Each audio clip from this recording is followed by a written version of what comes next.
the three modes of material nature. And it is the most difficult topic in the entire Bhagavad Gita. Three gunas, three modes of material nature. And this is not, of course, there is the 14th chapter. The title of the 14th chapter is the three modes of material nature. But it is not just limited to the 14th chapter. This chapter is, this topic is detailed in 14, 17, and 18. These chapters, 14, 17, and 18. Then the third topic is divine and demoniac natures, exclusively discussed in the 16th chapter. So these three topics will be.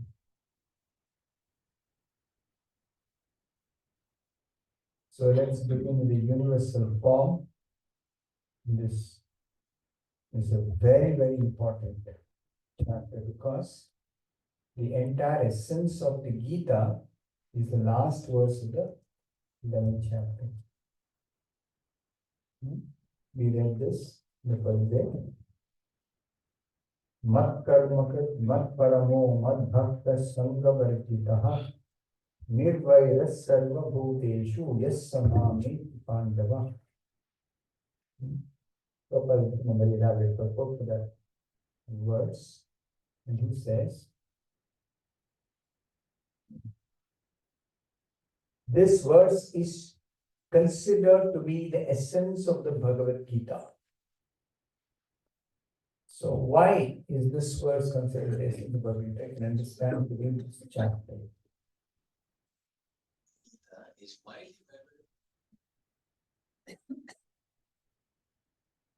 So the universal form chapter begins with Arjuna asking the question.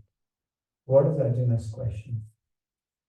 That third verse, can somebody read the translation? 11th chapter, third verse.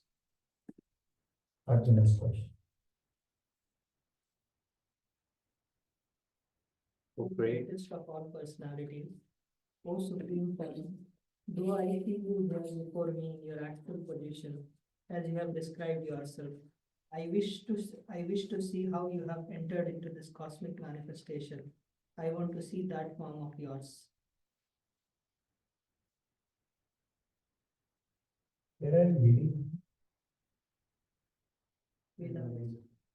Three forms of universe, not the matter.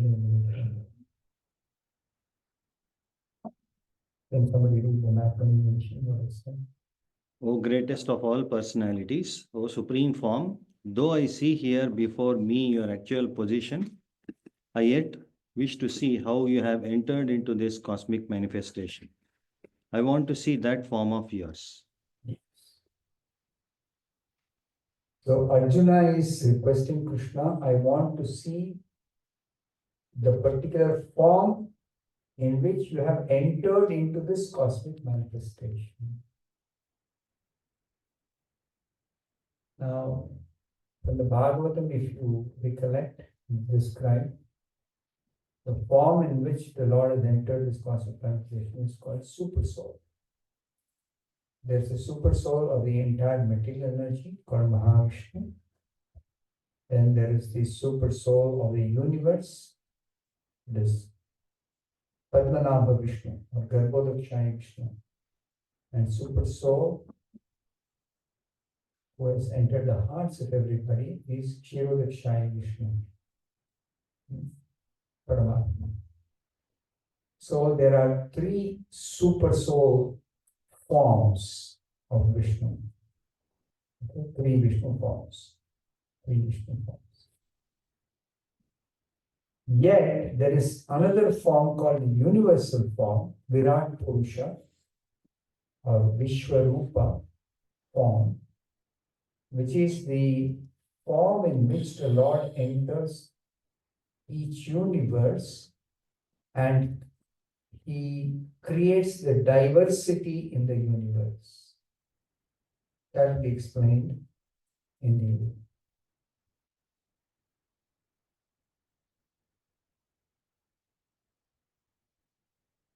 in the purport, Prabhupada explains that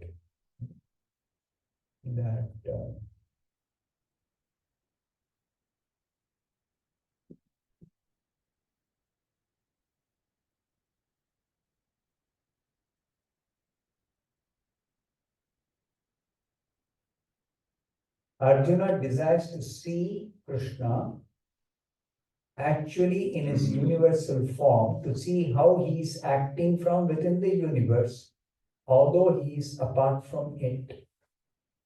This is what Arjuna wants to see. So, Garbhodakshai Vishnu has got an expansion for the universal form, which Virat Purusha, it's called Virat Purusha. Virat Purusha, the gigantic form of the Lord who is present in the whole universe. Everywhere in the universe. So that form Arjuna wants to see. And then Krishna's reply is in the 5th verse. Please read the 5th verse translation. 11th chapter. The blessed Lord said, my dear Arjuna, O son of Pritha, behold now my opulences, hundreds of thousands of very divine forms, multicolored like the sea. Hundreds of thousands of very divine forms. And the details are described in the verses, later verses. So, this universal form is a spiritual form, not a material form. But it is manifested for this cosmic manifestation, material manifestation, and therefore subject to the temporary time of material nature. This is explained in the 5th verse purport. Can somebody read the first 2 sentences?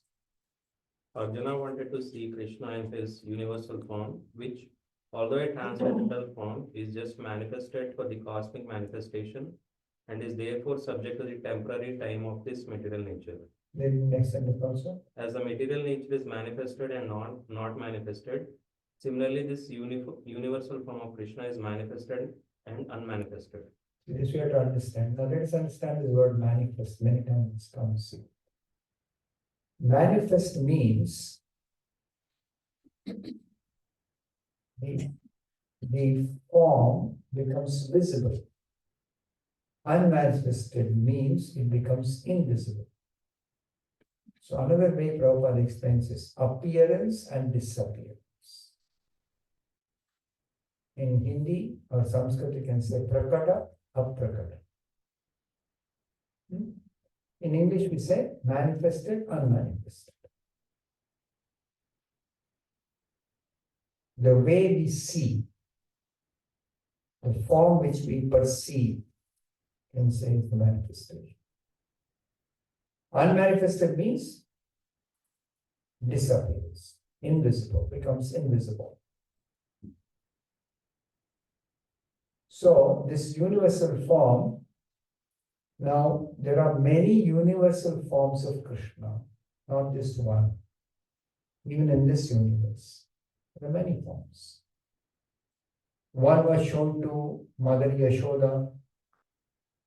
Then she asked him to open his mouth when he had eaten some mud, plain Vrindavan he had eaten. So the covered boys were playing. Krishna ate some dirt, some mud, and then the cowherd boys went and complained to Mother Yashoda. Your son is, Krishna is eating mud. She became very concerned. Why is he eating mud? So she came and asked Krishna, have you eaten mud? Krishna says, no. Open your mouth, let me see. You're okay.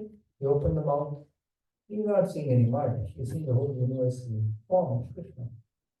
The whole universe she's seeing in this form. The whole universe in the mouth. So that's another universal form of Krishna. And Arjuna was shown one universal form. Duryodhana was shown a universal form.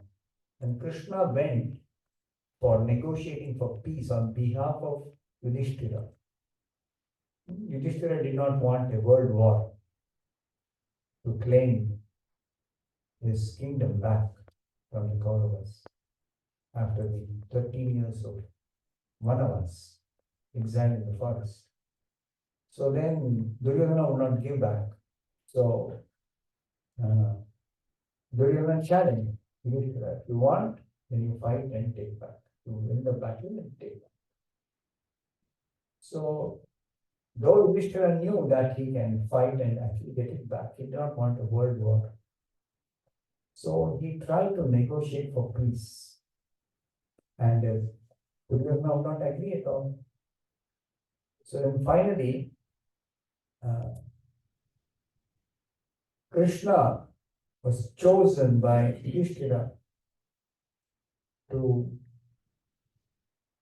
go to Duryodhana and negotiate for peace, to stop this war, world war.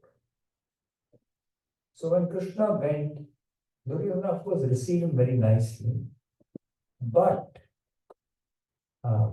Duryodhana would not accept the proposal. Krishna said, after all, the Pandavas, they are Kshatriyas. They cannot live by begging.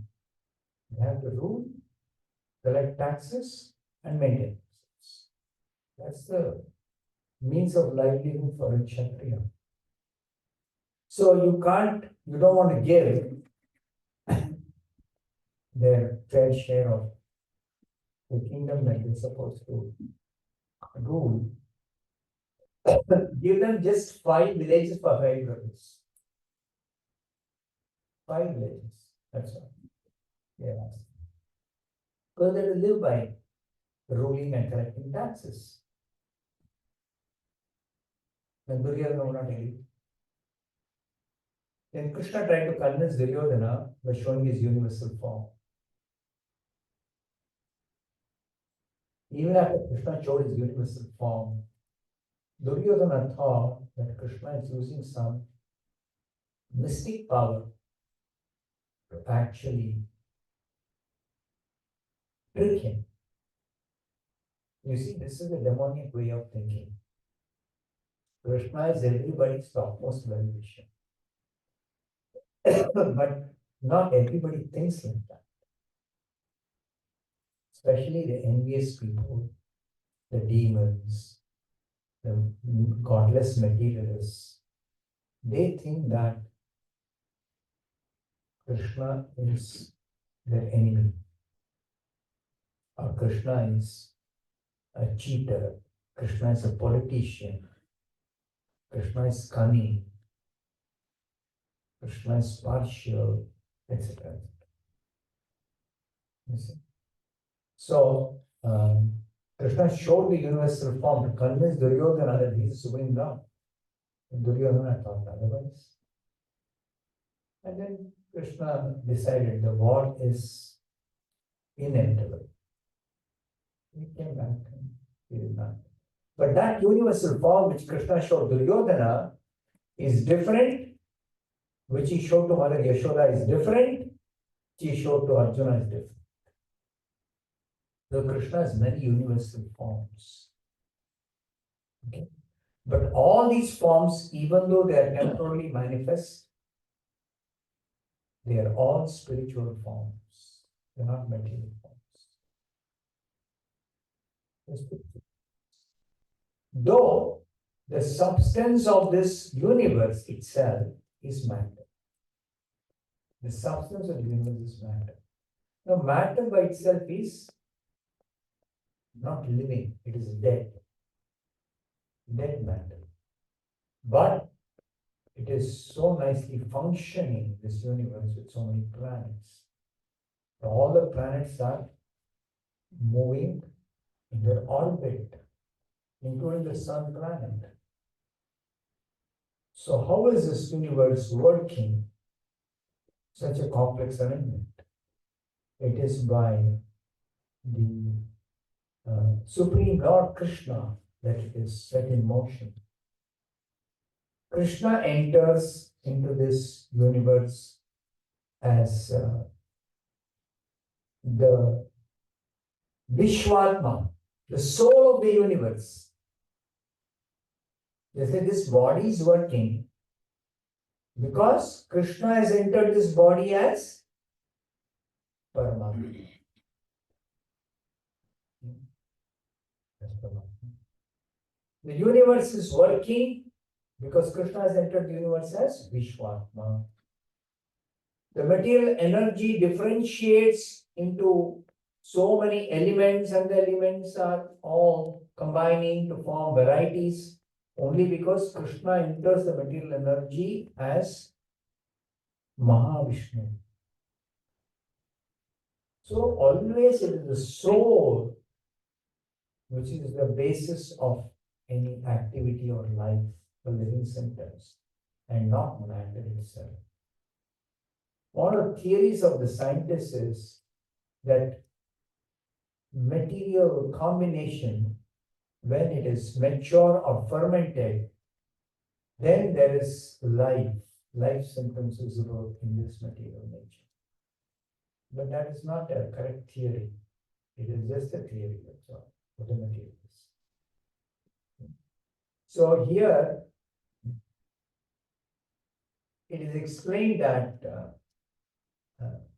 what is the nature of this universal form? In detail, Krishna explains. Good detail. But the most important explanation of the universal form is when Arjuna asks a further question.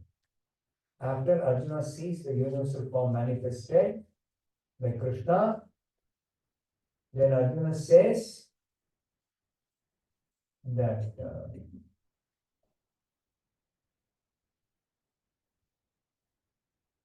31st verse, can you read the translation? 11th chapter, 31st verse, translation. These men who you are, I offer my obeisances unto you. Please be gracious to me.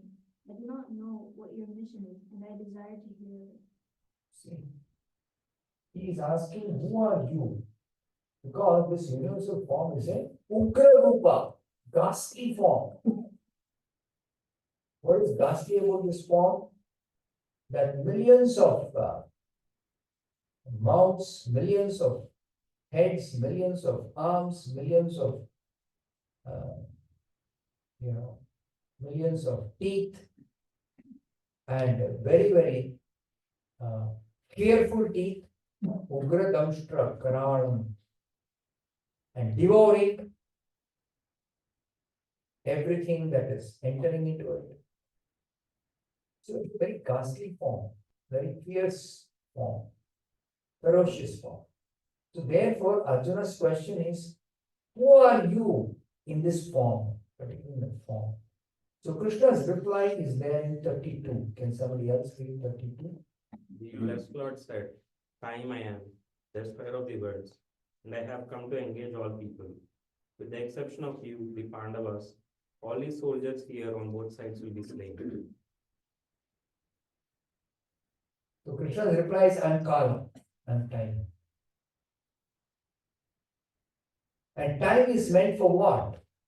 To destroy everything. Here it is briefly mentioned, time will destroy everything.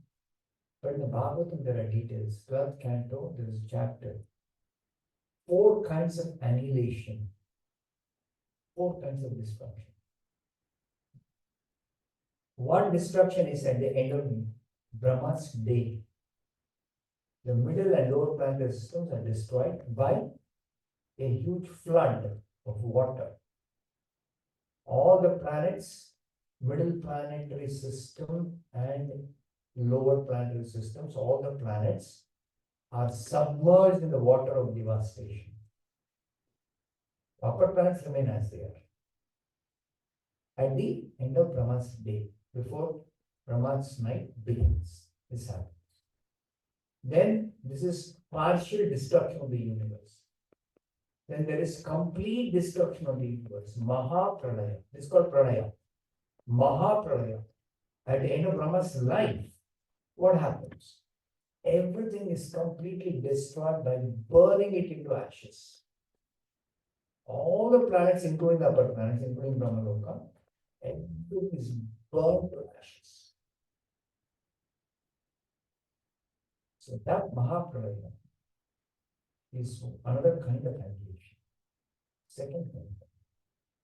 The third kind of annihilation is a scala. As soon as something is created, material, anything material is created, Kala will actually act on that material thing that is created and will destroy it systematically, little by little by little. It is stable. When it is new, it has certain strength, it has certain rigidity, etc. But with Kala, with time, action of time, it is going on deteriorating. Every material object is, even our body also, it doesn't matter. It is deteriorating. Means, deterioration means what? Little by little it is getting destroyed. Little by little. So that is the third kind of annihilation in this world, karma. Everything is going to be destroyed. It's the question of time. Then the fourth kind of annihilation is described as Atyantika. This Atyantika annihilation is very interesting. It is when the living entity attains liberation, gets out of this material existence and goes back home after God. That is the Atyantika annihilation, the ultimate annihilation. Because after that, there is no more accepting any body, there is no more accepting any destruction. So these four kinds of annihilation are there. In that, Kala is one of the agents of destruction or annihilation. So that is mentioned here by Krishna in this Bhagavad Gita, 32nd verse of the 11th chapter. I am time and I destroy all the worlds. I destroy all the worlds. So, this is a very, very dangerous form, fearsome form. And Prabhupada says that even though Arjuna is asking Krishna, show me the form in which you entered this universal form, Prabhupada says here that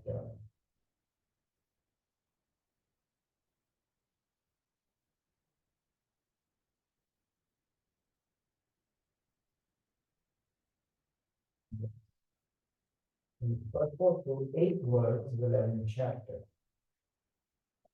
Prabhupada gives a perspective of universal form for the devotees. Please read the purport. No devotee does not like to see Krishna in any form except his form with 2 hands. A devotee must see his universal form by his grace, not with the mind but with spiritual eyes. To see the universal form of Krishna, Arjuna is told not to change his mind but his vision. The universal form of Krishna is not very important, that will be clear in the verses. Yet, because Arjuna wanted to see it, the Lord gives him the particular vision required to see that universal form. Read the next paragraph also. Devotees who are correctly situated in a transcendental relationship with Krishna are attracted by loving features, not by a godless display of opulence. Godless display of opulences. What is this universal form? Godless display of opulences. You can't see God in this universal form. You don't see Krishna in this universal form. And it is a very, very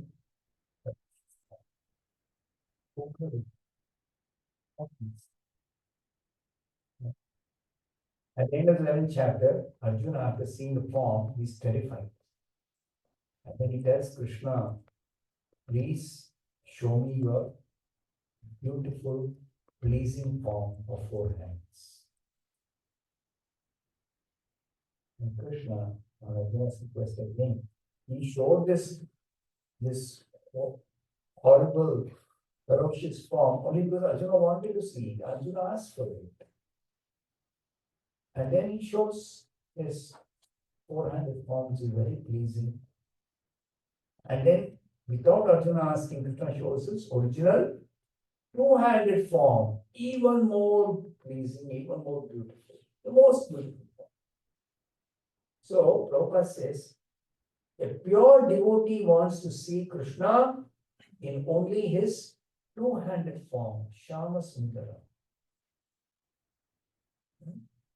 And devotees are not interested in seeing such godless display of opulence.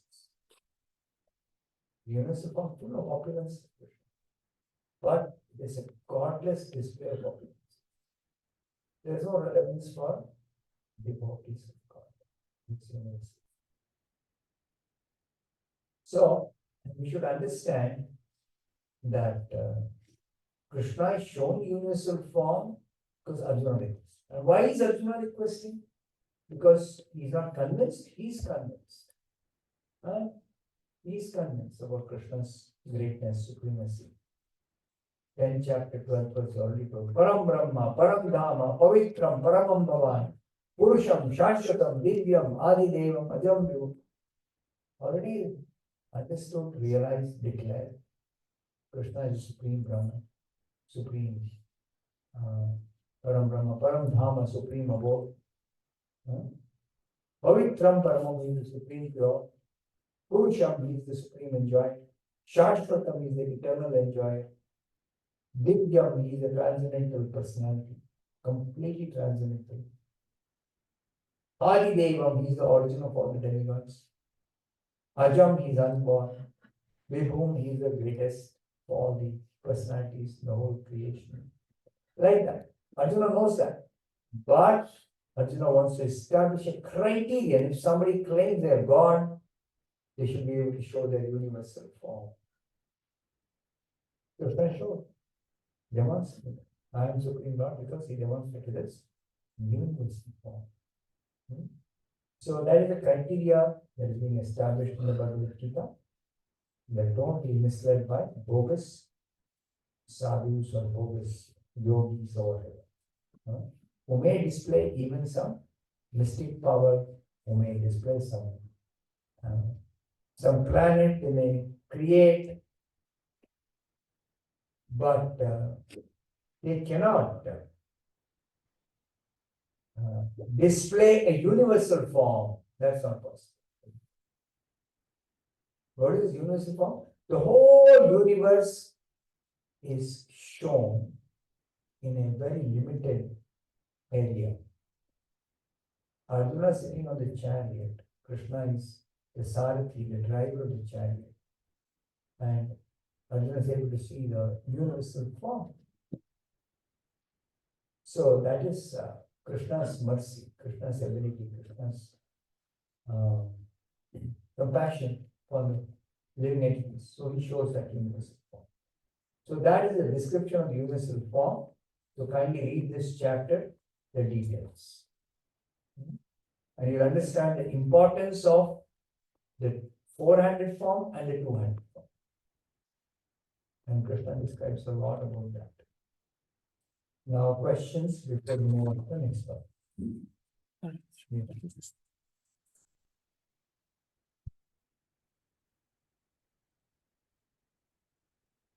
Right, for the universal form, Krishna says, I'll give you Divya Chakshu.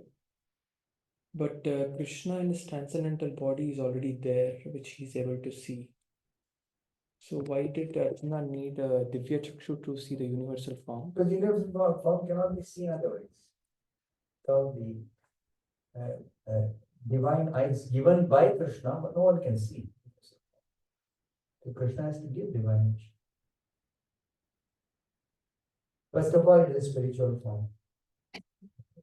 It is manifest and unmanifest, according to the manifestation and manifestation of the universe itself.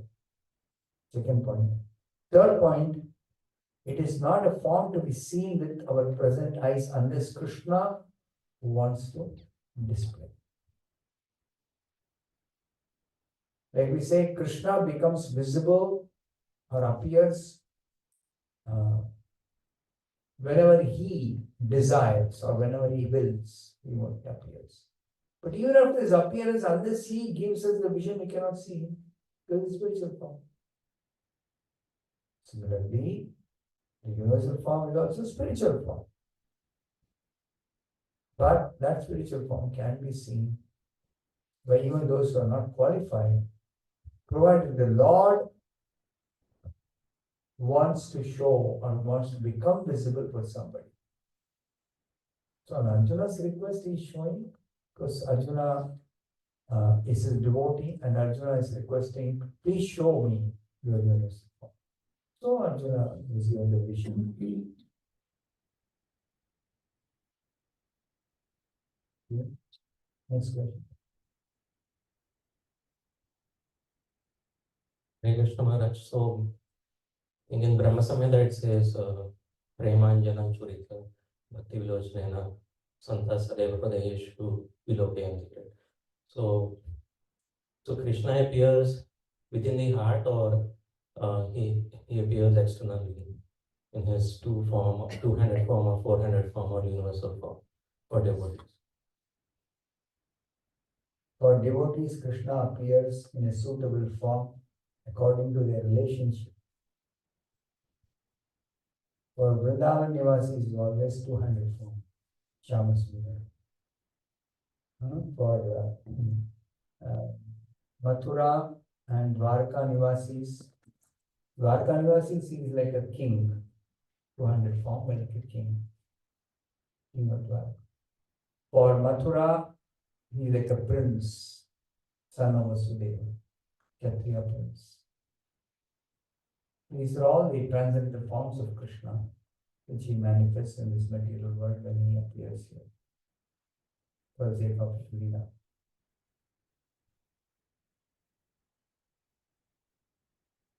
But why does it say like it also appears within the heart? Krishna also appears within the heart for devotees. Krishna appears within the heart. Yeah, so Where is it? So this the meaning of this Brahma Samhita verse, right?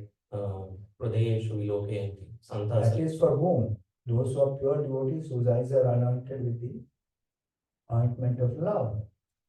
Then Krishna gives darshan within their heart as Shamasundara, not as Paramatma. He is seated in everybody's heart as Paramatma, 400 Vishnu form. But he gives darshan for devotees as 200 Shamasundara.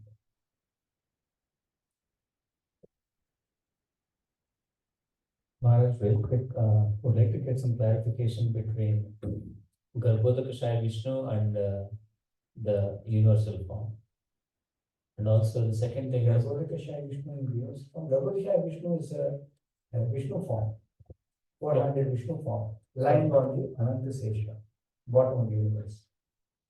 I mean, once the universe is created, once the Brahmaji comes out of Garbhodakashaya Vishnu, could you walk us through what happens? I mean, will the universe be created, then the universe... Okay, the sequence described in the Bhagavatam is Mahavishnu first enters the material energy, this lying in Yes. Yeah. after the previous destruction. Yeah. Then he agitates the material energy. It becomes activated. Then the three gunas appear. Three gunas will act on the material energy itself and differentiate into the elements. Also, Mahavishnu glances on the material energy and injects a living entity into the material energy. Once they're injected, then they come out in different bodies according to their previous karma. Now, Mahavishnu is lying on the causal ocean, is breathing out, inhaling, exhaling and inhaling, exhaling, inhaling. So when he exhales from his skin holes, so many seed-like universes come out of his skin holes. So those universes, he expands and enters as Garbhodakashaya Vishnu. So when he enters, the universe develops, becomes a big shell. Half of it is filled with water from perspiration of the second Vishnu. And then he lies down on that. That water is called the Garbhodaka ocean. Half the universe filled with Garbhodaka ocean, water. And then second Vishnu lies down on the Garbhodaka ocean. His bed is the Ananta Sesha, Seshna, Ananta Sesha. And then he further expands. The universe, half the universe is an empty shell at the beginning of creation, empty shell. So he actually creates the diversity by his Virat Rupa or Vishwarupa. He expands the Vishwarupa and he creates the diversity. He is glorified in the Purusha Sutta prayer. Sahasra Shirsha Purushaha, Sahasraksha Sahasrapat. Is thousands of heads in his universal form. Or Virat Purusha is thousands of eyes, is thousands of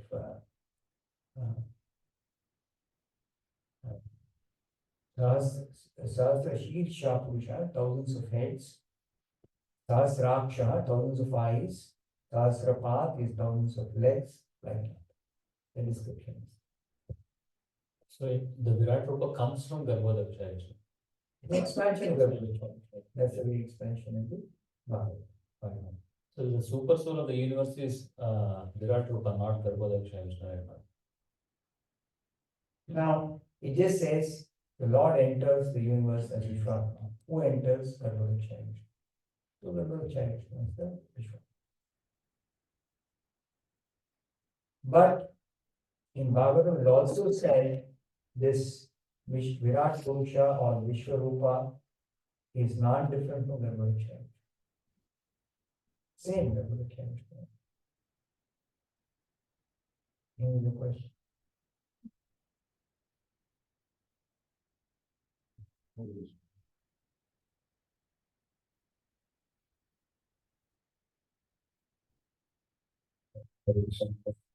Just one question on the Narasimha Avatar is also Agram Archivy of the Lord. Ugra form. Ugra form of the Lord. But it's a version Only when of- he is angry against Hiranyakashipu, tortured his devotee.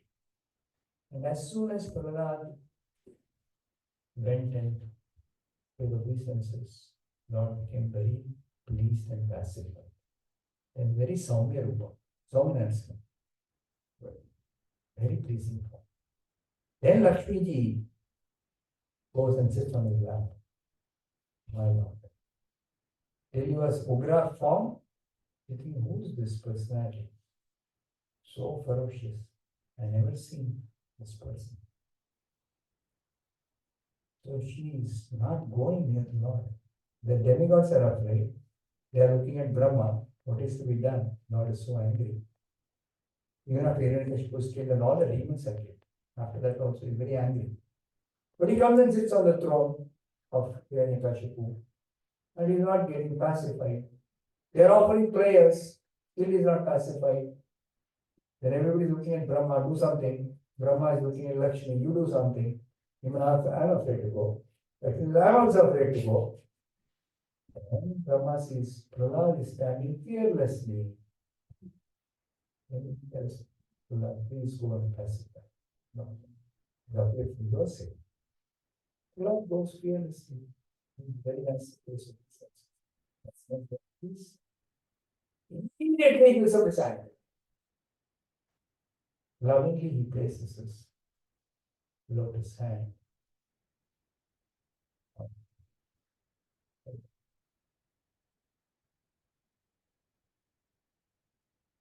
So it's both Ra and Swami.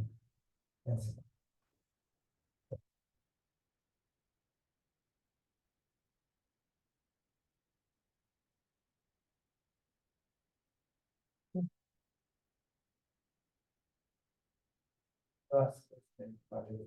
So when the complete annihilation happens, the living entities go and merge in the body of Mahavishnu. Right? So when partial annihilation is happening, those living entities Merge in the body of Garbhodaksha.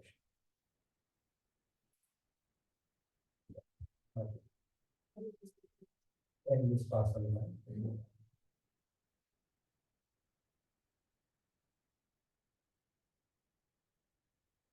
It's,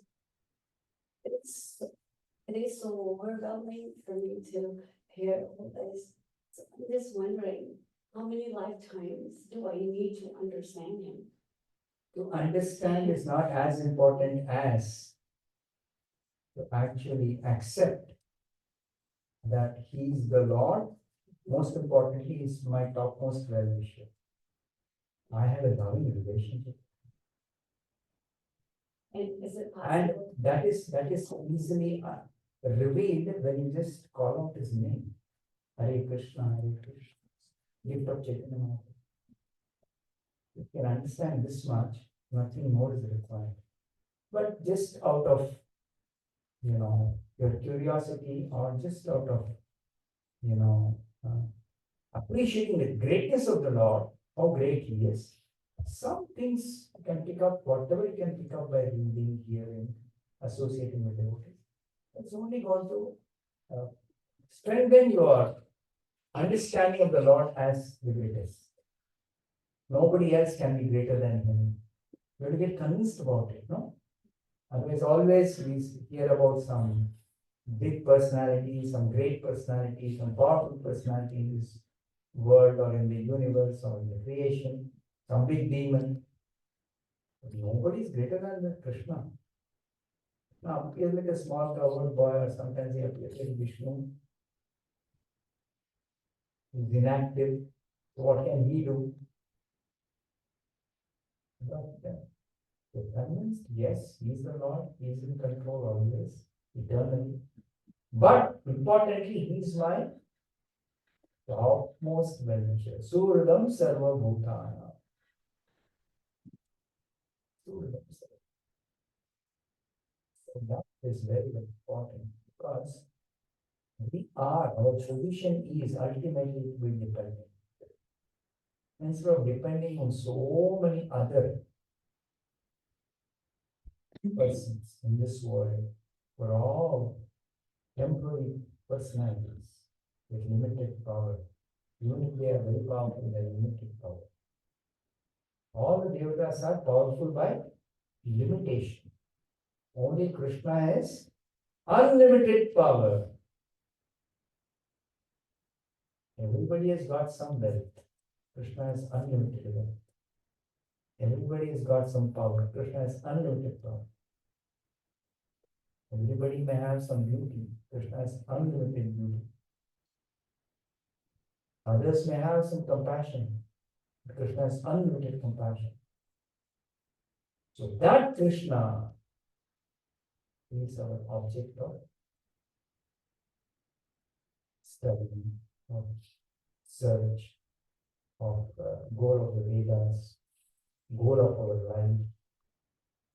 This we have to understand and also realize and become fixed on. Simply by chanting Hare Krishna, you develop faith in chanting Hare Krishna itself. But this faith has to be strengthened also because we hear so many people saying so many things. And our faith is sometimes shaken. So as to not allow that faith to be disturbed. Sometimes something happens in our life which is very challenging for us. We can't understand. I'm a devotee of Krishna. Why is this happening to me? So many things may happen. The pralaya itself will happen. Brahma himself has to die. What to speak of us, insignificant creatures? Everybody has to die. At that time, what will we do? When final pralaya happens or even partial destruction happens, what will we do? It's a huge deluge, it's a flood. It floods the whole of the universe. It floods. And we are also going to die in that flood, drown in that flood. What does that mean? Don't worry. You chant Hare Krishna, you realize you are spirit soul. You are not going to die ever. But as spirit soul, not only spirit soul, but as spirit soul, you are essentially Krishna's. And Krishna is your ever well-wisher, your protector, your maintainer, your everything. So Krishna is there. How is he there? Hare Krishna mantra. So easy to access him, to call him, to touch him, to experience his presence. Hare Krishna. That's all. So practice chanting, practice chanting. When in danger, when difficulty, when any anxiety, when any doubt, Hare Krishna. And you see how Krishna actually dispels your doubts. He removes your fear. He answers your questions. You don't experience that. Yeah. Each one of us will experience that. And Krishna gives us a lot of opportunities in our life. Many opportunities. Now onwards, instead of turning to somebody else for help, first you approach Krishna. Otherwise, even people who have some faith in God, if everything else fails, then God. No, that is not the correct approach. When any difficulty comes, danger comes, any problem, the first Hare Krishna. And if that does not work, maybe you will try some alternate solutions. But be assured that will always work because you are a devotee. That's the difference between being a devotee and a non-devotee. And the non-devotee also they chant God's name. They say only God can save me. But they also say, I don't know that God will really help me. They say God is there, as everyone say here. They have all these doubts and they have blasphemed him, they have criticized him.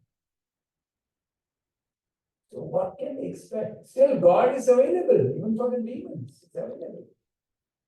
But they don't know how to approach him, they don't know where he is, they don't know how he is going to help them. Whether he is really there or not, that itself they have doubt.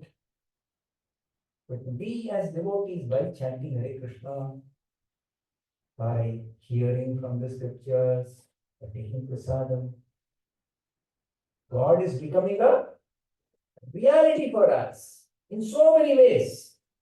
So many ways. The transformation in the heart that is happening for a devotee, any devotee, that is proof of God. More than change of heart. There is a chapter in the second chapter, third chapter. Your devotional service, change of heart. The whole chapter describes what happens when you do pure devotional service. There is change of heart, change of consciousness, as I described many times earlier also. A purification of our consciousness. Only possible by pure devotional service and no other thing. Nothing else can purify consciousness. How much ever austerity you do, how much ever study you do, how much ever yajna, dana, tapa, karma, pious activities, whatever you do, it will not purify your heart. It can only help to bring you the point of bhakti. When you actually accept bhakti, then the purification begins. With purification, your faith begins to strengthen. God becomes a reality. How we see God with faith? How do you see God? You see God everywhere. How to see God everywhere? That is explained in the Bhagavad.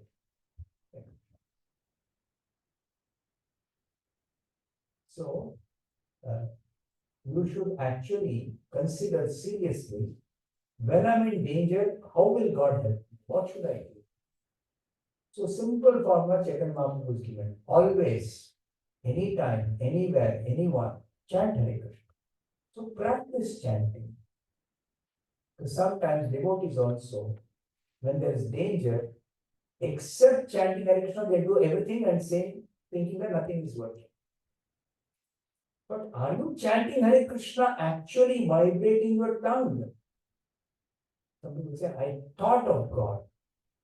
Thinking of God is not going to work. So Krishna says, always think of me.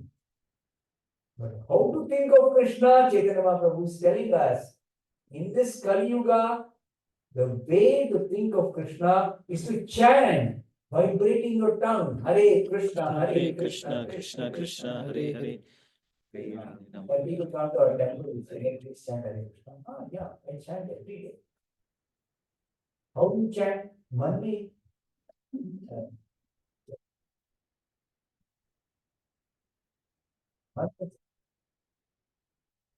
I chant in the mind. Of course, there is a method of chanting in the mind. It's called silent meditation. It's there. That's a method of that. But that requires the Ashtanga Yoga practice. Silent meditation is belonging to Ashtanga Yoga system. Ours is Bhakti Yoga system. Bhakti Yoga system of chanting is vibrating the tongue. Sevo mukhehi jitwado. Beginning with the tongue, devotional service is engaging all the senses in practical devotional service of Krishna. So using the tongue, we have to vibrate and say Hare Krishna. We have to say.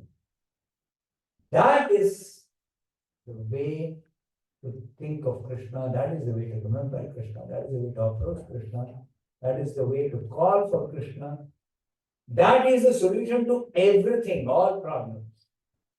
So practice, practicing. To practice. Any other question? You have no question. So yesterday we learned about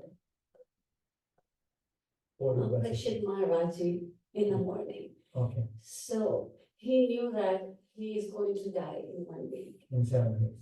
But I feel that we are, Not aware when you go to that. we are, actually at a worse situation than him because we don't know when we will die. And You're right. we can die at any moment. Prabhupada says that, yeah. But So if we are at least verse- knew 7 days time he had. We don't know whether we had even one moment. We don't know. Next moment I am dead. So So should we be thinking consciously that I can since die any moment. I can die any moment, Hmm. so I need to change. I need to, actually keep him in my mind and chanting of him every moment. Would that's that what be the right Chaitanya way to Mahaprabhu go? says. Kirtaniya sada harihi. Always chant his name. But can And even in Bhagavad Gita, it is Satatam Kirtayanto. My pure devotees always chanting my glorious my name. Okay? So we have to practice chanting such a way that to practice chanting, at least begin with 108 times in a regulated way every day chanting. But eventually, we should practice whenever the tongue is free, please vibrate the tongue. There's no loss.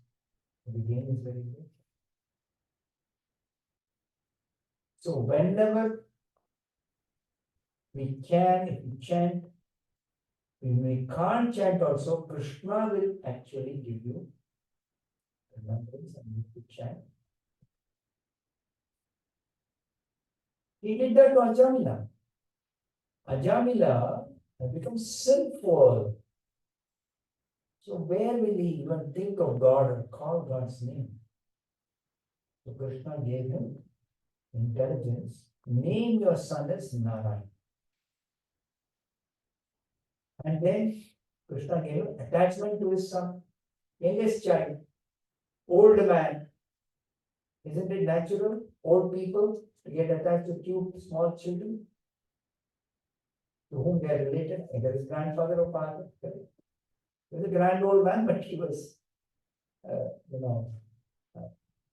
having a small child, 88 years old, was having a small child, very cute little child. So he named the child Narayan. Krishna arranged that. And then he became attached to always calling. But calling also, sometimes name is long, what do? They shorten the name. In Karnataka, it is Narayana, it's too long. Nani, Nani, something they say. Nana, Nana. Nara, Nara, something they will say. And in North India, it's very common. They have a nice God's name for the child. But calling Illu, Pillu, Chillu, Pillu,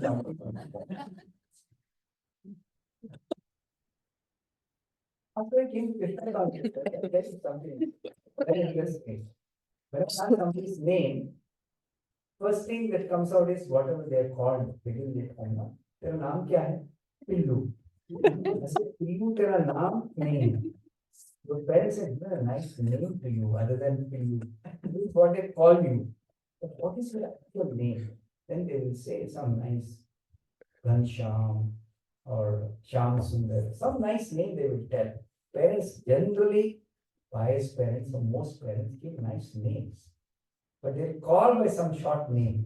So we say, okay, you're given a long name for your son, nice name. But even if you call him by a short name, call him by a short name of God.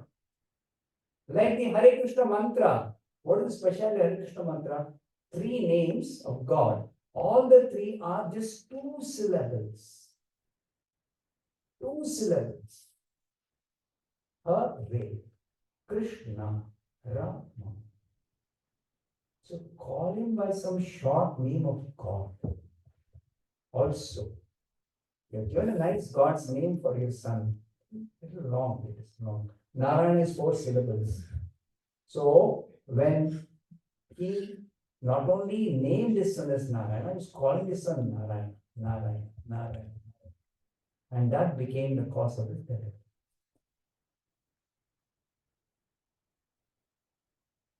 So let us practice chanting Hare Krishna always, whenever we can, as much as we can, and pray to Krishna. Kindly appear on my tongue, especially at the time of death.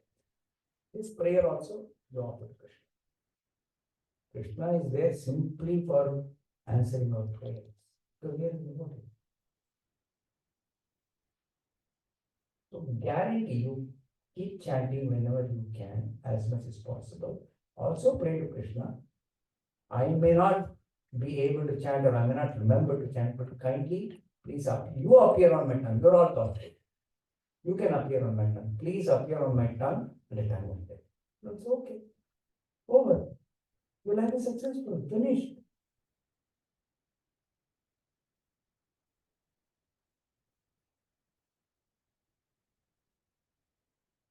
Guarantee for all devotees. Because we are devotees. That's why this guarantee. This guarantee is only for devotees, not for non-devotees. Because non-devotees have not yet established a relationship with Krishna.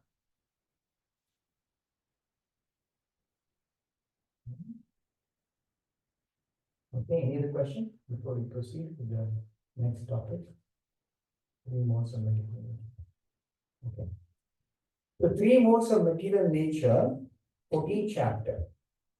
This is a great secret in the Bhagavad Gita. That most people know matter or material nature consists of Panchabhuta, 5 elements. Bhagavad Gita reveals not just 5 elements, these are gross elements, but there are 3 subtle elements that I already explained. But Bhagavad Gita also reveals material nature consists of 3 gunas. Which is the verse in the 14th chapter? Sattvam rajas tama iti guna prakriti sambhavaha nibadhanti mahabaho dehe dehinam avyayam. The 5th verse, can you read the translation? 14.5. The title of the chapter itself is there are 3 modes of material nature. Okay. The material nature consists of the 3 modes: goodness, passion, and ignorance. When the living entity comes in contact with nature, he becomes conditioned by these modes. See, material nature consists of 3 gunas. Prabhupada translates gunas as modes. I took some time to understand why Prabhupada is calling gunas as modes. Guna means quality, quality of nature. But it's more, why is it more? It's because these three gunas are influencing our consciousness in three different ways. So the way the gunas influence our consciousness is called by Prabhupada as three modes. The kind of influence, quality of influence. So that is explained, the quality or the kind of influence or the mode of influencing us is described in 6, 7, and 8. Kindly read the translation of 6. How is three gunas? Prabhupada translates Sattva as mode of goodness, and Rajoguna is mode of passion, and Tamoguna is mode of ignorance. So why he calls it mode of goodness, passion, ignorance? That is explained in the 6th, 7th, and 8th verses. So one of you read the 6th verse translation of the 14th chapter. The next verse after this. O sinless one, the mode of goodness, being purer than the other, is illuminating and it free from all sinful reactions. Those situated in that mode develop knowledge, but they become conditioned by the concept of happiness. Okay, we'll discuss this a little later. Now I want to hear the other two also, 7 and 8. 7, somebody read now. The mode of passion is born of unlimited desires and longings, O son of body, and because of this, one is bound to material fruitive activities. So Krishna described three gunas are there in material nature. First he described what is Sattva guna, influence Sattva guna, characteristic of influence Sattva guna. Then he describes what is characteristic of influence of Rajoguna, the second. The third one, 8th verse translation. Somebody else can read. O son of Bharat, the mode of ignorance causes the delusion of all living entities. The result of this mode is madness, indolence, sleep, which bind the conditioned soul. Okay. Now Krishna has distinctly described the kind of influence the three gunas have. Distinctly described. But one common characteristic of all the three gunas is described in the 5th verse. Tell me what is that. Read the 5th verse translation. Each of you read individually. Tell me, what is the common characteristic of all the three gunas? Conditioned. Conditioned. When a living entity comes in contact with this material nature, whichever guna, all of them are conditioning. Conditioning means binding, tying us down to this material world, binding us. So another place Prabhupada explained, guna also means rope. So rope is used for what generally? Tying something, correct? So we are bound up to this material nature or material world by the ropes of guna, by the ropes of the three modes.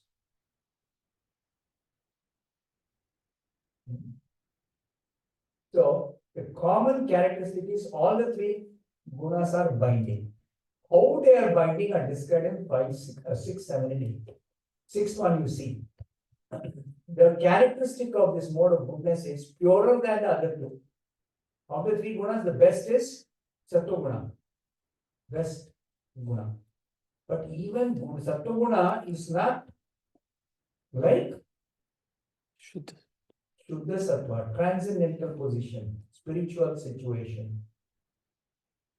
Spiritual situation is above all the three gunas, beyond all the three gunas, above the influence of all the three gunas. But if somebody is conditioned or bound by Sattva guna, even though it is purer than the other two, in the sense that it is illuminating, prakashakam anamayam. Prakashakam means in the mode of goodness, one is able to see things as they are, perceive everything in its proper perspective.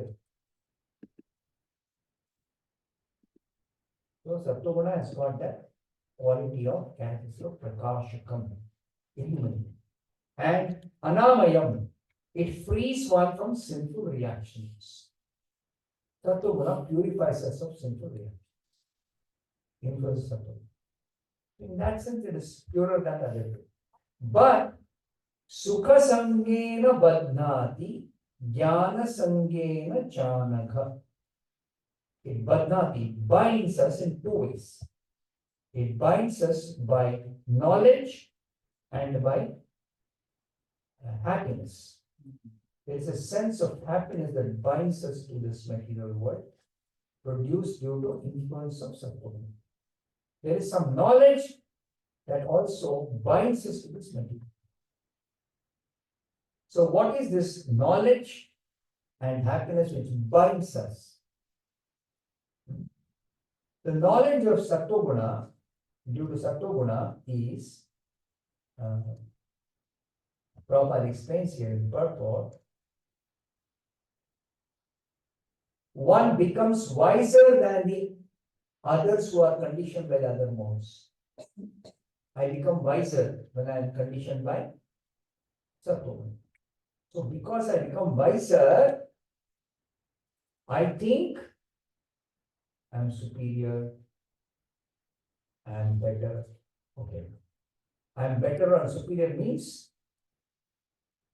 I don't require anything else. I'm fine. I'm happy. I'm peaceful. I'm perfectly secure. He forgets that even Brahma has to die. Even Brahma has to face the misery of death. What to speak of me? Everyone in this material world has to die. The fundamental problems, disease, old age, and death. One is Sattva forgets this, especially forgets death. So he's conditioned by knowledge because he thinks he is wiser than everybody else. And also he is conditioned by happiness. Happiness because he is free from sinful reactions. He doesn't suffer like the people in the Rajoguna at the moment. Relatively, he is better situated. But he doesn't have any clue as to what is spiritual happiness. There is no spiritual happiness in Sattva-guna. So Sattva-guna is simply relatively better than the Rajoguna. Because there is no effect of the sinful reactions, they are wiped away in Sattva-guna. Therefore, he thinks he is happy. It is just like Prabhupada gives the example. I cited this example and repeated it. If I have a severe stomach pain, immediately my concern will be how to get rid of this pain. It's bothering me too much. So if I take some remedy and the pain is gone, I feel such a relief. I'll be very happy. I'll be rejoicing. Oh, pain was there, it's gone, it's gone. But how long can I be happy about the fact that I got some pain and now it's gone? I was suffering with sinful reactions. The sinful reactions are gone. I'm relieved. I'm happy. So what kind of happiness is this into Sattva-guna? The happiness of relief from suffering. It is not positive happiness. Please understand this point. Same example. Relief from stomach ache is not positive happiness. Nothing to celebrate about it. But for the moment, I was suffering. I got relief. Such a nice thing. Stomach pain to there is gone. All the child nice and happy. Ajmola.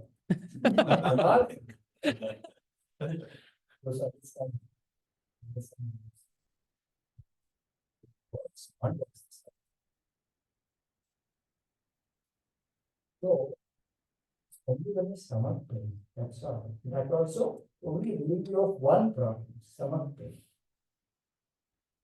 Okay, there is no positive happiness. So, where is positive happiness?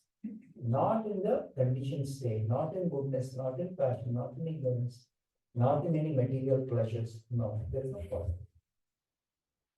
Then what is material pleasure? That's a fundamental question one should ask. Material pleasure is only relief from suffering. Please remember this always. When you're running after material pleasures, remember that you're being cheated by Maya into chasing something which is not real happiness. Illusory happiness. That's what it's called, illusory happiness. Illusory happiness. And it can only be momentary because the suffering is there, the suffering is gone. For that moment when the suffering is gone, you feel relief and you are happy. How long can we be celebrating or be happy? Suffering is gone, suffering is gone, suffering is gone, suffering is gone. It cannot last. It cannot last. So lasting happiness is not material. Permanent happiness is not material. Positive happiness is not material. It is spiritual.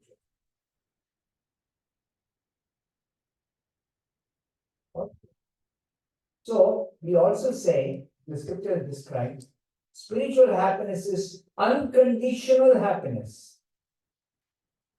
Now consider this definition of spiritual happiness, unconditional. That means whatever be the state of your body or mind or the external situation, especially in the material world, everything is fine. Suddenly there's some earthquake, some plane crash, my relative is traveling in the plane. Which flight is crashed? My latest flight? Or some other flight? Some other flight out. The flight in which my daughter is traveling. How much anxiety, how much of tension, how much of fear, how much of pain. Is it not? See, conditional. Happiness is conditional. But spiritual happiness, unconditional, whatever be the situation in the material world, whatever be the condition of the mind or body, whatever is happening to me or anybody else, spiritual happiness is unconditional. You chant Hare Krishna, it simultaneously brings you peace and also happiness. You study the second chapter. There, so many places, Krishna says, lasting permanent peace is only for devotees, not for others. Because there are so many ways of attaining, getting some peace of mind, no? Material ways, correct? We are living in a very busy city. Go to the countryside, take a walk in some secluded place, nice trees, nice birds and children. Immediately get peace of mind. Go away from the city, that's all. Go to the countryside. So we have like this way. So they are now selling some music for peace of mind. And they say you wear special headphones so you don't hear any other voice. There are some noise cancelling headphones, no? They are specially marketing. Somebody gifted me once, noise cancelling headphones. So even if you're standing next to a propeller, jet engine propeller, you know, the plane makes so much noise outside when the engine starts working, no? It makes so much noise. Even there you can stand with his headphones and cut off all the noise. And what do you do with that headphone? You hear this very soothing music. So when you feel disturbed, very agitated, very tense, level headphone.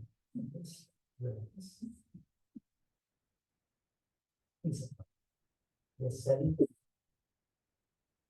All these are not permanent, lasting peace. Eternal peace, no.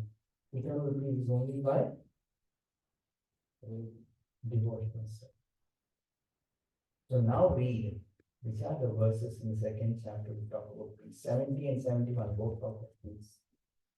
2.70 and 71. Because I'm digressing from the topic, time is running out. So coming back to our topic, discussion here, now study carefully what are the influence of these three gunas. The general characteristics are given in 6, 7, 8. The first characteristic is it is binding, 5. And 6, 7, 8 talks about the general characteristics. And then onwards, the different influences of these gunas on your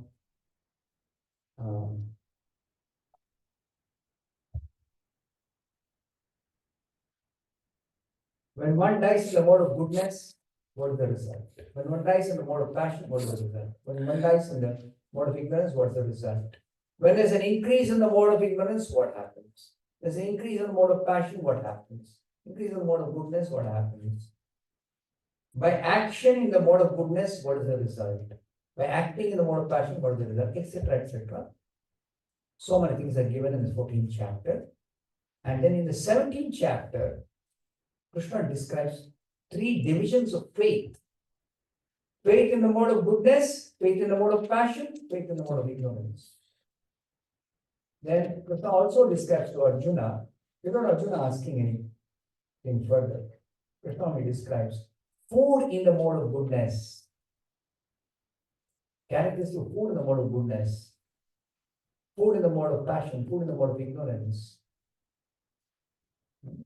Then sacrifice performed in the mode of goodness, passion, ignorance.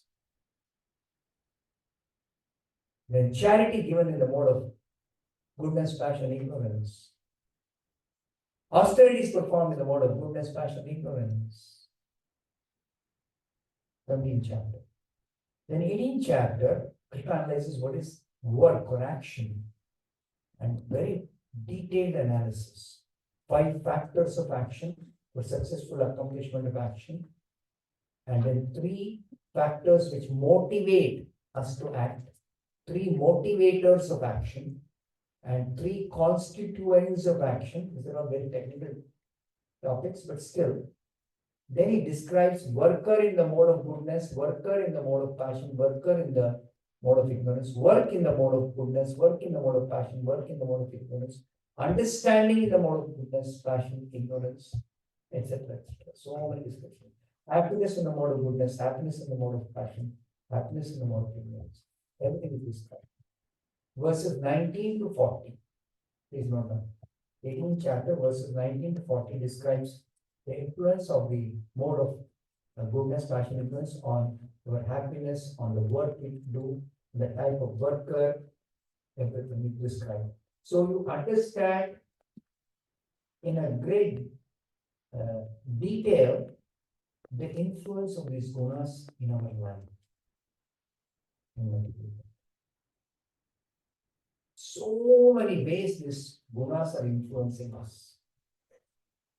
But Krishna gives one simple formula to actually cut off all this influence, nullify this influence. One simple formula that is given in 14th chapter, 26th verse.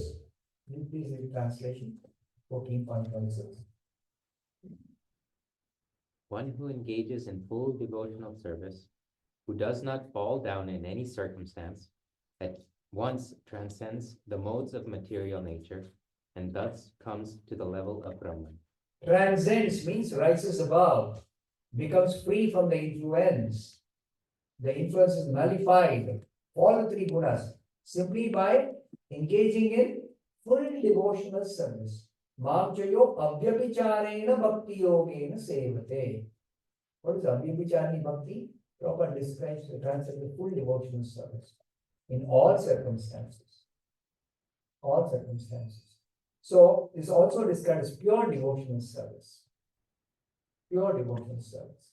In the Bhagavatam, Krishna describes pure devotional service as ahaituki apratihata. Ahaituki means it is unconditional and it is unmotivated and it is uninterrupted. Apratihata, not interrupted by any material obstacles or material situations. So one who is constantly engaged, one who engages always in pure devotional service without any material motive. Unmotivated means without any material motive, not for any material motive. simply for the sake of pleasing Krishna. Constantly. So now you can see in the Bhagavad Gita where all Krishna describes this Avyabhicharani bhakti, pure devotional service, unmotivated devotional service, uninterrupted devotional service. So many places in the Bhagavad Gita describes. You can go through Bhagavad Gita and search for that. Examples I can give. He says in the 9th chapter, Satatam Kirtayantoma, constantly chanting the glory, singing the glories of the Lord, but constantly chanting His holy name. Ananyas Chintayantoma, Ye Jana Parigupasate, always thinking of me, not thinking of anything else. Ananya Chintayanto, Ananya, only thinking of me, or always thinking of me. So many places. In the 13th chapter, one of the items of knowledge, Krishna says, Mai Ananya Yogena Bhaktir Avyabhicharini.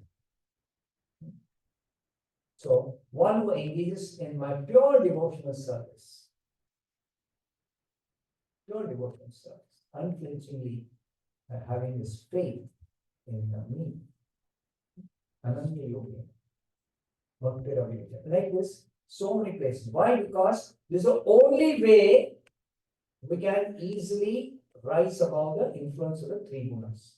As long as we are in this material world, but as long as we are in this material body, always the influence of the gunas is there because of the material body, because of the material mind, because of the material atmosphere, because of the material work we are doing, because of the material activities, material influence. Always we are immersed, soaked in trigunas. To come out of it is simply to engage in pure devotional service. That's nothing else will work. Nothing else can work. Only this one. And this guaranteed to work. And Krishna says, at once. The word used is Brahma Bhugaya Kalpade, Saruna Samati Kyaita. At once transcends the modes of material. At once. It's like you chant Hare Krishna. At once, your problem is solved. Not that it's going to take time. You chant for 48 days, 10 years, 12 years. No. At once it acts.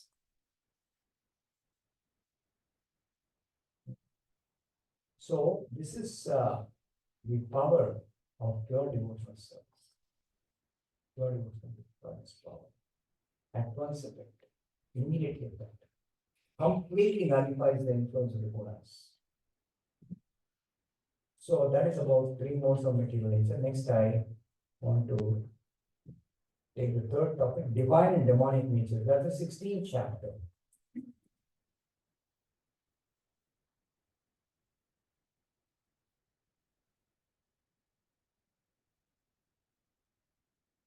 Any person who takes birth as a human being in this world has got a certain nature. Now, this nature is of 2 kinds. One kind of nature is the acquired nature due to the influence of the gunas. So, it's always generally a combination of these 3 gunas. So, when a person is born with a sattvic nature, it means the sattva guna is dominating or predominant in the person's nature. Rajoguna tamoguna is less dominant. There is no pure goodness, pure passion, pure ignorance in this material world. It doesn't exist. Always a combination of these 3 in different proportions. That's a variety we see, variety of manifestations. Different people, different natures, or different qualities, or different kinds of behavior. So it is a combination of these three. So when you say person is sattvic, sattva is more than rajoguna and tamoguna. Somebody is rajasic, rajoguna is more than sattva and tamoguna. Somebody is tamasic, tamoguna is more than sattva. Always a combination or a different proportion, these influences are there. So that is one kind of analysis of person's behavior, person's nature by birth. So this is described as acquired nature due to influence or due to association with the three gunas. This is the 13th chapter. Karanam gunasangosya sadasat yoni janmasu. Why some soul taking birth in an animal body, somebody else is taking birth. In a demigod body, somebody else is taking birth. In a human form body, somebody is taking birth. In an insect body, a reptile body, aquatic body. Why? Because of the association with the gunas. So the different proportions, accordingly, different species of life, different characteristics, different behaviors. It's all linked up. These gunas, the association, influences our thinking, our feeling, our working, our eating. Just like sattvic people, they like sattvic food. Rasic people like rasic food.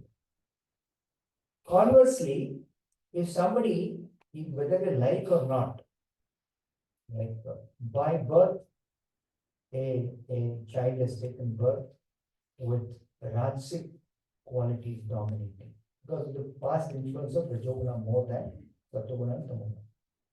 So the child is born in a family of sattvic parents. So the child will be fed sattvic food. The habits of the parents will all be sattvic habits. The way of working the parents will be sattvic way of working. So that eating sattvic food, getting that influence of sattvic way of working, the child actually changes its behavior, its nature. So, just like we are contaminated by material contamination before we came to Krishna consciousness, but by somehow or other eating prasadam. What happens? That material contamination is completely cleansed away, gradually, little by little. When it's fully cleansed, no more that material consciousness or polluted consciousness will work. Only transcendental consciousness. Like that, that applies for the food also that we take. The gunas also. If somebody constantly associates, and because of the influence or the association, like somebody coming from a nice family, sattvic family in India, and they have sattvic habits. They come to America for some higher studies. Unfortunately, they're associating with meat eaters. And we just say, oh, this, I should say this, but just to impress, to drive home the point, this Kentucky Fried Chicken is yummy. So they are first of all bewildered when they come to America. At least when I used to come like that. Nothing in India is comparable to America. The kind of cars and the kind of homes and those days. Now also some technology, something maybe more impressive here, whatever it is. So get impressed and bewildered, and they also hear, oh, chicken is very nice. And then by association, by influence, tamoguna influence, they also start eating that. And first few times it may not be very tasty, but they get habituated to it. And they somehow eat. Then they become tamasic persons. Is that right?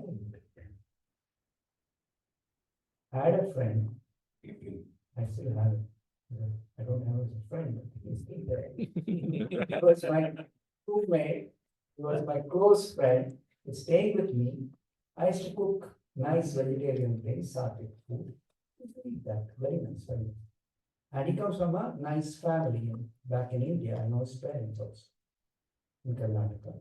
And he could not stand the smell of meat, fish, eggs, or horrible smell. And then I went, one project got over. Then I went for a different project. He went to a different place for a different project. In touch. Then one day I'm calling him. After about a few months, he is settled somewhere. You know what? He's coming. I ate that Kentucky Fried Chicken. I was giving his example. It's so nice. Have you tried it? Are you awful minded? Rubbish. Dirty chicken, flesh, everything. What is this going to happen to you? He doesn't cook. And he's got a roommate who is Pakka non-vegetarian. So what did he do? He'd go with him to wherever that fellow goes. He also goes. Whatever he eats, he also eats. First few days, he would have told, I don't take non-veg. So you eat something vegetarian. What do you get vegetarian? Something tasteless. Some salad. It doesn't have any taste. Nothing interesting in salad. So salad. I've got bored of eating salad. So why don't you eat some chicken? It's very tasty. You eat chicken. And taste. Oh, okay. Come now. I tell you the influence due to association. Karanam guna sangha. This guna sangha we have to avoid. How do you avoid guna sangha? By sadhu sangha. By divine association, spiritual association. You don't try to stay away. You rather positively associate with transcendence, with Krishna, Krishna Sangha, Sadhu Sangha, Bhakta Sangha. That's why Prabhupada says, I've opened so many centers. We're opening so many centers simply to give association with people who are being carried away by bad association, by material association. That's why Prabhupada said, we're opening centers, so many centers. And now, we will not be able to open center in every place. But we can broadcast with the internet, which is everywhere. And broadcast so many programs. We can have a virtual temple. That's what I was always thinking. Think about this. In your temple also. A virtual temple, in addition to this real temple, a physical temple. Virtual temple is anybody can connect, right? 24 hours on that particular channel or that particular site or whatever you have. It is actually a temple where temple programs are going on.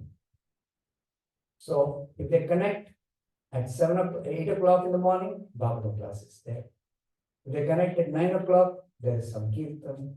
There is some 10 o'clock, some other program. Just like the TV, they have 24-hour different programs going on now, right? So we can have one channel where 24 hours temple, whatever programs are going on, it's available. Anybody can connect. Anywhere in the world they can connect. And then added to that, there's also live chat. So we'll have devotees in gifts sitting for live chat. Anybody wants to ask any question, anytime, devotees are available. So this is a virtual temple. Anybody can connect. And you open virtual temples, any number, as many devotees are available, we can open. As many sites we can, have. So virtual temple is possible. So positive association is the way. That's what Krishna is telling here. So this is about, divine and demoniac natures. A person has got an acquired nature based on the 3 gunas, combination of 3 gunas. There is another nature which is different from the acquired nature due to association of the gunas, that is called divine or demoniac nature. So, sattvic, tamasic or rajasic nature is one kind of behavior or nature of a person. And divine and demonic nature is entirely different. Nothing to do with sattvic, rajasic, tamasic. This you have to understand very carefully. Okay, so this divine and demoniac nature, Krishna explains separately from the three modes of material. Separate chapter, completely different. And here, Krishna, first of all, first three verses, he describes the 26 divine qualities by which we can identify somebody as divine nature. And then there are so many demoniac qualities. Daivi Swabhava, Asuri Swabhava in Sanskrit. In English, divine nature and demonic nature. Now, the most important point here is, I'll point out that the difference between these two natures, fifth verse, read translation, fifth verse in the 16th chapter. The difference between the divine nature and the demonic nature. The transcendental qualities are Conducive. conducive to liberation, whereas the demonic qualities make for bondage. Okay, this is the important difference. Transcendental qualities or divine qualities are conducive for liberation. They lead to liberation. Demonic qualities lead for bondage. This is the difference. Okay, then come to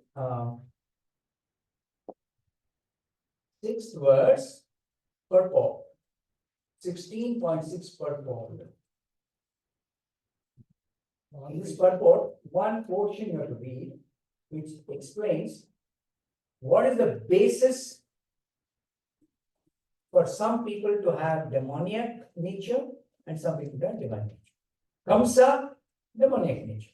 Vasudeva or Devaki, sister, divine nature. Brother, demonic nature. These two cases. Devaki and Vasudeva and Kamsa. Okay.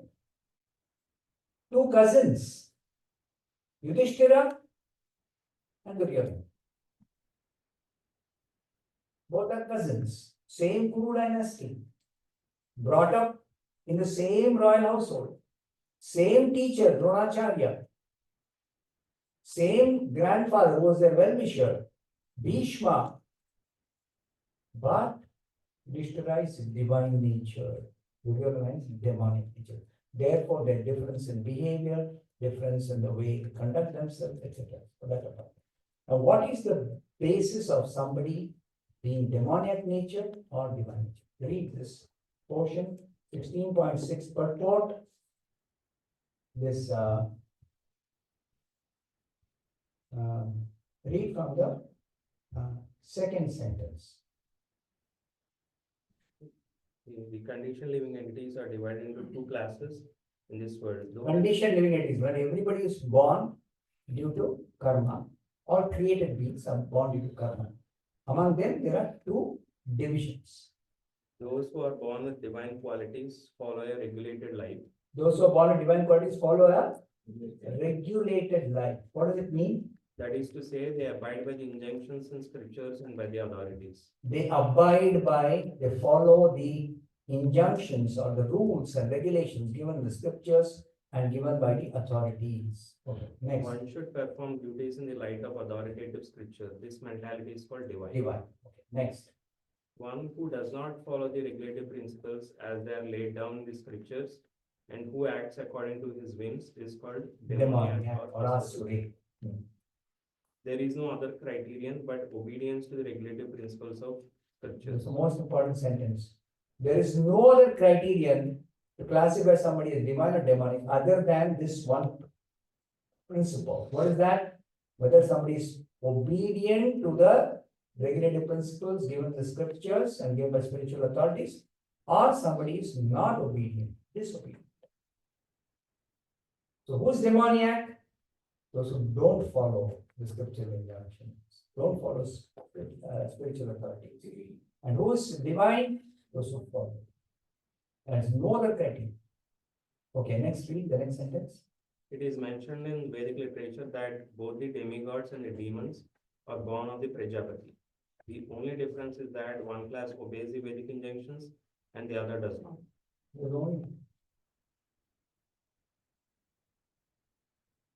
That's why Prabhupada always says, Your practice in devotional is please follow all the rules and regulations. Many times he says, please follow all the rules and regulations. Devotees take it easy sometimes. It's okay once in a while if you don't follow some rules. What happens, the tendency of not following the rules leads to demoniac mentality. Very good. Not to follow the rules. It's demonic mentality. So read this chapter. This describes in detail, good detail, the entire chapter dedicated for this. What are divine qualities? What are demonic qualities? The criterion I have pointed out. And the result of being divine nature or demonic nature that already we read. Divine nature is liberating, demonic nature is binding. Now, what is the consequence of somebody being demonic nature, being bound to this material world? What happens to them life after life? That is also explained in the later verse. How Krishna deals with those of demonic nature and how he deals with those of divine. That is also explained. So read the 16th chapter. So for this divine demonic nature, 16th chapter. For the universal form, 11th chapter. And for three modes of material nature, 14, 17 in entirety. And 18th chapter, 19 to 40 verse. This much is time. Questions before we close? Another. Yeah.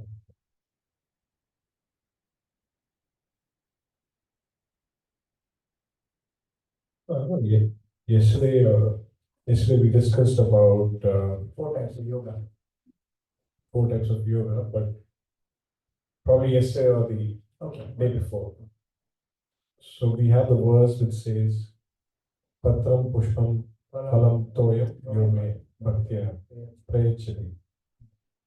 So regarding the regulative principles laid down by Srila Prabhupada, so are those four regulative principles mentioned anywhere in the Bhagavad Gita, like, with a direct reference? There is no direct mention of that in the Bhagavad Gita, except that here it is said we should follow the rules and regulations, otherwise we are demonic. That is told. And also, Krishna says about illicit sex in the 7th chapter. Dharma aviruddha bhuteshu kamosmi bharatarshva. This is the verse in the 7th chapter. I am sex life which is in accordance with religious principles. So Prabhupada explained what the meaning of this. The purport he says, how to understand this one, because I am sex life which is in accordance with religious principles.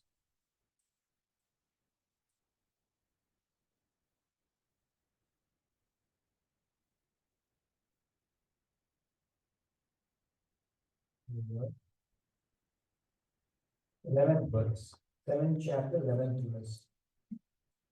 I am sex life which is not contrary to religious principles or which is in accordance with religious principles. Prabhupada says,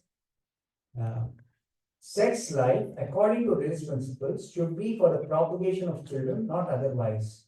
The responsibility of parents is then to make their offspring Krishna conscious. 2 sentences says what the meaning of this. So it means no illicit sex. This is what it means. Because according to religious principle means there's a certain purpose. Then no meat eating in tamasic food, category of tamasic food. Meat is in the category of tamasic food. The influence of tamasic food is what? Effect of tamasic food. One becomes lazy. One becomes too much, sleeps too much. One becomes very envious. So all the effect you can see. Then there is also this injunction by Krishna that we should eat only prasadam, otherwise we'll be eating sin. 13th verse of the 3rd chapter. Yajnashishta ashina santaha muchyante sarva kilpishrahi bhunjate etogam papa. Open 3.13, read the translation. sign of birth, you should understand that I am also the knower of all the body. No. 3.30. 3.30. The devotees of the Lord are Hmm. released from all kinds of. Very good, Mike. The devotees of the Lord are released from all kinds of sins because they eat food which is offered first for sacrifice. Others who prepare food for personal sense enjoyment verily eat only sin. This is one verse. Then the verse you mentioned, Patram Pushpam Phalam Toyam,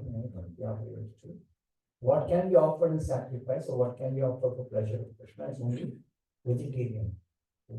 So this category, Patram Pushpam Phalam. So that means no meat. One quick. But directly it is mentioned in the Bhagavatam. Bhagavatam says, Kali Purusha resides in 4 places where there is meat eating, intoxication, gambling, illicit. So Kali influence is primarily if somebody indulges in one or more of these 4 sinful acts. And Kali influences primarily the duration of life is shortened. That is one thing. Second thing is one becomes quarrelsome and hypocritical. Age of Kali is characterized by quarrel and hypocrisy. Then one becomes very lazy or dull-headed when it comes to practicing spiritual life. Though people may work very hard for material gain, material benefits or material wealth, but when it comes to spiritual life, we say no material benefit. The spiritual benefit, I'm not interested. So they become averse to spiritual life, they become lazy when it comes to practicing spiritual life. Manda. Sumanda Mataya, easily misled by cheaters. Genuine transcendentalists will not attract them. Cheaters will attract them because cheaters promise something sublime very cheap. You do whatever nonsense you want, but you come to my meditation class, 15 minutes of meditation. You'll get peace of mind, you'll get happiness, you'll get prosperity, everything will be fine with your life. Doesn't matter what else you do other times. 15 minutes you do meditation.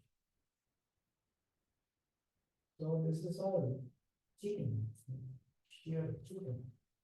So they get attracted to cheaters, Machumanga Mataya, easily misled by those people. Mandabhagya, they become very unfortunate that they get entangled so badly that even for earning a livelihood, they have to work 18 hours. No time for it.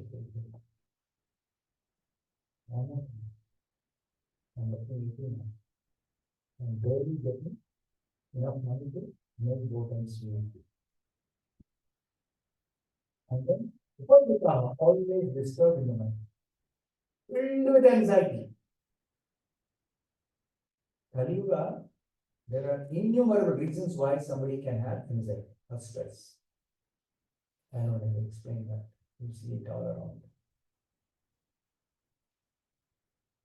So, this influence of Kali is due to these primarily 4 sinful activities. And these 4 sinful activities I mentioned yesterday, they are the very, very severe punishment. Punishment in hell. And what kind of punishment? There's a special hellish planet for each of these sinful people. And in that hellish condition, they have to suffer for a very long time. It's like cow killers. They have to suffer for as many millions of years as their hair on the body will come. It's horrible, unimaginable. So, save people from suffering hellish punishment. Prabhupada said, chant Hare Krishna. Hare Krishna is Kali Kalmasha Nashanam. So we understand these four regulative principles are mentioned directly in the Bhagavad. Bhagavatam describes the kind of hellish punishment for these four types of sinful activities. It also describes the residents of Kali Purusha. And also says that you can counteract this by four pillars of dharma. Four pillars of dharma. So the four pillars of dharma is also described in 17th or 18th chapter, first canto of Bhagavad. So it's directly given. But in the Bhagavad Gita, in general, not to perform sinful activities. What is sin, what is detailed, is not detailed in the Bhagavad Gita. That is given in Dharma Shastra. Dharma Shastra gives the details. The principles are given. Okay. So one follow-up, Maharaj, if you don't mind. So for example, so you said anything we eat out of plants, I mean, we don't kill the plant, so it's not sin there, right? So for example, coffee seeds are coming from plants. So why is that considered as a sin? Everything which is a plant, let's say, plant product. Simply because plant product doesn't mean that it is sinless. That 3.13, what is Krishna saying? If you offer to Krishna and eat, it is purified. It is sinless. If you don't offer to Krishna and eat, it is sinful. That is also there. So what you can offer to Krishna is only what you can eat after offering to Krishna. I offer Krishna meat, and then I eat meat prasadam. Krishna does not accept meat. Kali accepts meat. So in Calcutta, Prabhupada says, during his time at least, he says, in one purport in the Bhagavatam, he says, there are people who believe that if you buy meat from a particular shop, or few shops in that Calcutta city, it's a Kali Prasad. What does fellow do? He's anyway doing the same butchering of the goat which any other meat shop is doing. But one piece he takes, tosses like this in the back. What is their back? There's a Kali picture. This is offering to Kali. Jai Mata Di. And then that has become prasad. The offer to Kali. The Shastras say meat eaters may offer a goat to Kali under regulation by a qualified Brahmana. Some mantras have to be chanted, some rituals have to be done to restrict the meat eating, to restrict the killing of goats. Only once in a month on Amavasya, only at a certain time, only a particular type of goat, not any goat. Particular type of goat. They go searching for that type of goat to do that sacrifice. So a person will come to his senses. Why am I struggling to find a particular goat? And only on Amavasya, I can't eat any other day. I like to eat. Give up this business of meat eating. It is not good for you. Indirectly, it is telling, stop this nonsense. To directly you tell, don't eat. Oh no, I don't want to eat. Follow. Rebellious mentality. Indirectly telling, yeah, you can eat. Oh, I can eat. Okay, how can I eat? On this way. So it is basically prohibited. But like this. Now, Kali also does not accept the offering. It is offered to Kali. She has got rich associates. So Prabhupada explains in 4th canto of Bhagavatam purport that what they think is Kali Prasad, even if it is offered by a qualified Brahmana according to the rituals, only on Amavasya, only particular goat, still the offering is not to Kali, but Kali will actually allow her rich associates to accept that offering. So it is remnants of that which is eaten by witches.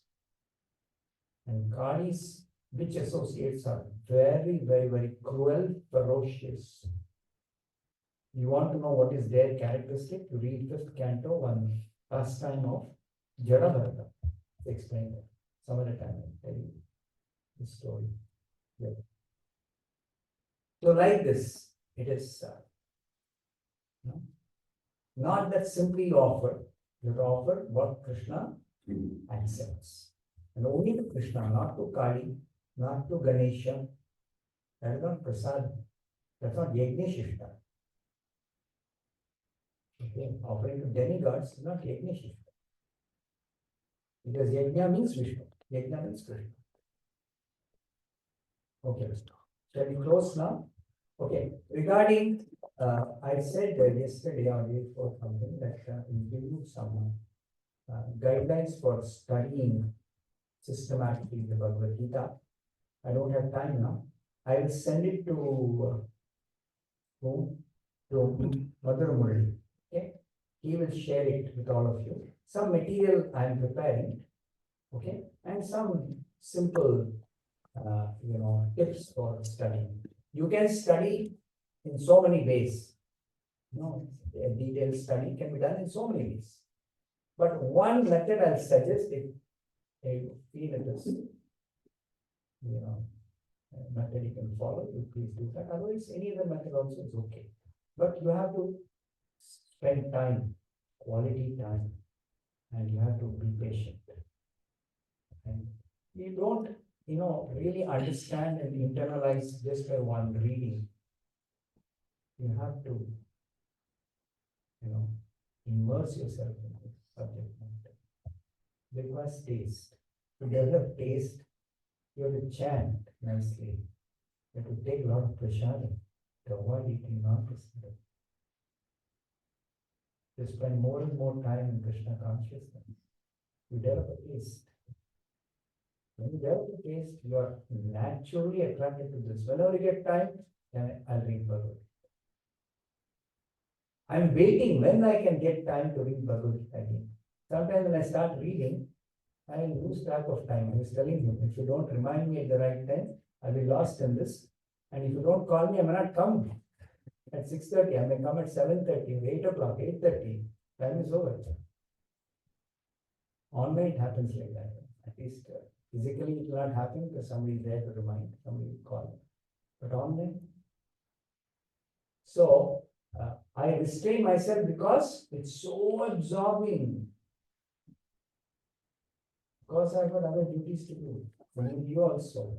To develop this is dangerous in one sense. You neglect your family, you will forget your office, there will be no salary.